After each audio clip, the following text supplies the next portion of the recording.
নমস্কার বন্ধুরা, pops magic চ্যানেলের আরেকটি নতুন পর্বে সকলকে স্বাগত। বিকেলের জলখাবারে এক এক দিন এক এক রকম পদ খেতে আমাদের সকলেরই বেশ ভালো লাগে। আজকে এমনই এক রেসিপি নিয়ে এসেছি যা ছোট থেকে বড় সকলের ভীষণ প্রিয়। আজ বানাবো চিকেন পাফ প্যাটিস। এটার স্বাদ এতটাই ভালো, আপনি যদি বলেন দোকান থেকে কিনে এনেছেন তাহলেও কেউ অবিশ্বাস করবে না। চলুন শুরু করছি তাহলে আজকের রেসিপি ভালো লাগলে লাইক করবেন এবং সাবস্ক্রাইব করে আমার চ্যানেলের পাশে থাকবেন। আমি দুটো ডো বানাবো। প্রথম ডো এখন বানাচ্ছি। একটা বোলে নিয়ে নিলাম 1 কাপ ময়দা, 1 টেবিল চামচ চিনি, 1/4 চা চামচ নুন। এবার ভালো করে শুকনো উপকরণগুলো মিশিয়ে নিচ্ছি। দিয়ে দিচ্ছি 4-5 চা চামচের মতো সাদা তেল। এখন হাত দিয়ে একটু চেপে চেপে তেলটা ভালোভাবে ময়দার সাথে ময়ান দেব।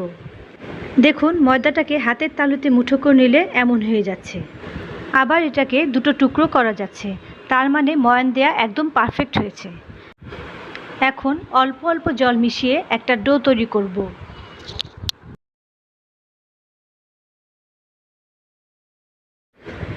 খুব সুন্দর ডো তৈরি হয়ে গেছে। এবার এটাকে আমি ঢাকা দিয়ে 10 মিনিটের জন্য রেখে দেব। এবারে দ্বিতীয় ডো বানাবো। নিচ্ছি 1/2 কাপ ময়দা আর 2 টেবিল চামচ বাটার। আমি এখানে সল্টেড বাটার ইউজ করেছি, তাই নুন দিচ্ছি না। আপনারা আনসল্টেড বাটার ইউজ করলে অল্প নুন দেবেন। আবার বাটার এবং সাদা তেল মিশিয়েও করতে পারেন, তবে বাটার দিলে খাস্তার ভাবটা খুব ভালো হয়। এই ডোটাতে কোনো রকম জল পড়বে না। মাখতে মাখতে বুঝতে হবে যদি আরও বাটার লাগে বা তেল লাগে তাহলে সেটা অ্যাড করে নিতে হবে। পরে আরও কিছুটা বাটার অ্যাড করে এই ডোটা আমাকে বানাতে হয়েছে। এটাকে আমি 10 মিনিটের জন্য ঢেকে রেখে দিচ্ছি। এখন স্টাফিং বানাবো। গ্যাসে একটা কড়াই বসিয়ে 2 চা চামচ সাদা তেল আমি গরম করে নিচ্ছি।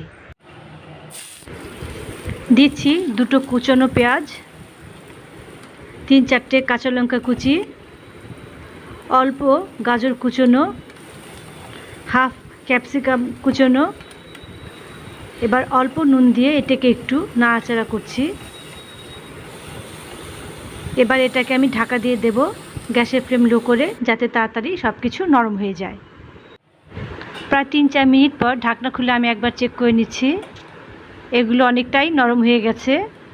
দিচ্ছি 1/2 চা চামচ আদা বাটা, 1 চা চামচ রসুন বাটা। গ্যাসের ফ্লেম মিডিয়াম করে এটাকে একটু আমি নাড়াচাড়া করে নেব। আদা রসুনের কাঁচা গন্ধটা চলে গেছে। দিয়ে দিচ্ছি মিডিয়াম সাইজের 1 বাটি মাংসটাকে আমি ছোট ছোট স্কোয়ার করে কেটে নিয়েছি। দিয়ে দিচ্ছি স্বাদ মতো নুন আর খুব সামান্য হলুদটা প্রথমে আমি দিতে ভুলে গেছিলাম, আমি পরে দিয়ে দিয়েছি তাই। এবার সব কিছু আমি ভালো করে মিশিয়ে নিচ্ছি। এখন গ্যাসের ফ্লেম লো করে এটাকে আমি ঢেকে দিচ্ছি মাংসটা সেদ্ধ হবার জন্য।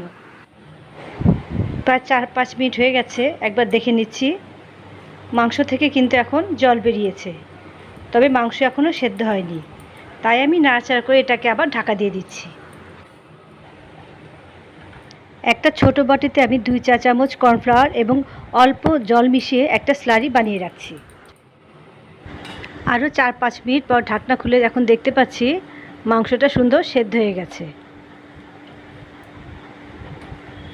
এবার সব কিছু নাড়াচাড়া করে এতে দিয়ে দিচ্ছি 1/2 চা চামচ গোলমরিচ গুঁড়ো আর 1 চা চামচ অরিগ্যানোর বদলে আপনারা মিক্সড হার্বও ইউজ করতে পারেন। এবার গ্যাসের ফ্লেম হাই করে সব কিছুকে আমি ভালো করে এবার মিশিয়ে দিচ্ছি। দিয়ে দিচ্ছি সেই স্লারিটা। মিডিয়াম ফ্লেমে ভালো মতো সব কিছু নাড়াচাড়া করছি। এখন গ্যাসের ফ্লেম অফ করে দিচ্ছি। পুর আমার একদম রেডি। দুটো ডো এখন দেখতে পাচ্ছেন।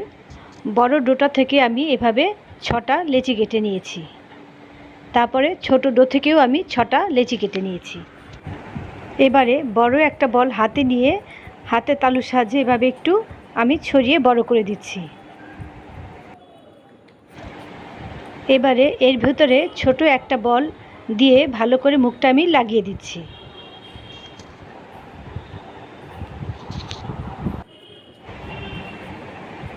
এভাবে সবগুলোই রেডি করছি।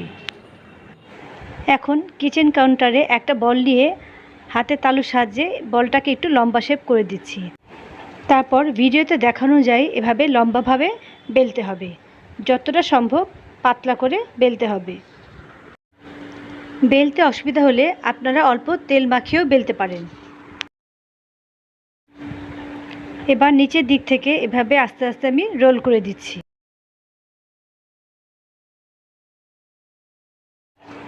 তারপর এটাকে আবার লম্বালম্বিভাবে এভাবে আমি পাতলা করে বেলে নেব।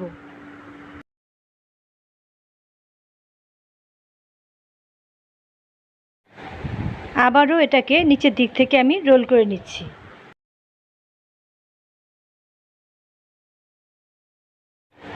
একটা ছুরির সাহায্যে এটাকে আমি সমান দুটো ভাগে ভাগ করে নিলাম। এখন একটা লেচিকে হাতের তালুর সাহায্যে একটু চ্যাপ্টা করে দিচ্ছি। তারপরে খুব হালকা হাতে এটাকে আমি বেলে নেব। এটা বেলার একটা কায়দা আছে, মাঝখানটাকে আমি বেশি চাপ দিচ্ছি না, দেখতে পাচ্ছেন সাইডে যতটা সম্ভব পাতলা করছি, মাঝখানে খুব একটা প্রেশার দেব না, মাঝখানটা কিন্তু সাইডের তুলনায় একটু মোটা হবে।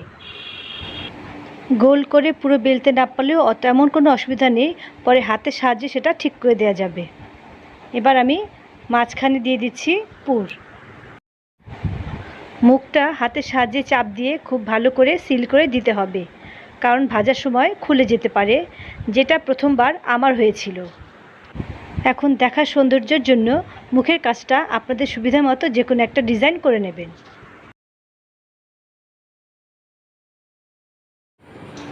গ্যাসে একটা কড়াই বসিয়ে অনেকটা সাদা তেল আমি গরম করে নিচ্ছি। তেল গরম হয়ে গেছে, প্যাটিসগুলো ছেড়ে দিচ্ছি।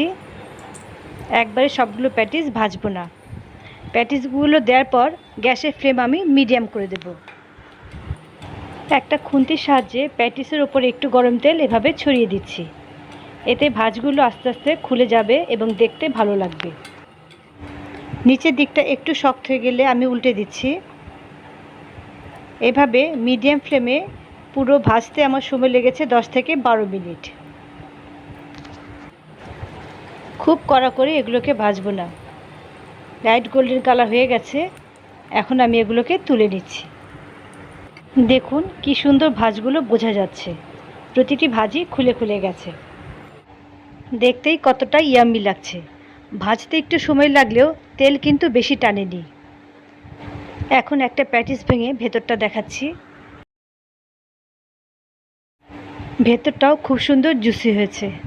আপনারা বাড়িতে অবশ্যই একবার ট্রাই করবেন, আর একবার বানালে এটা বারবারই খেতে ইচ্ছে করবে।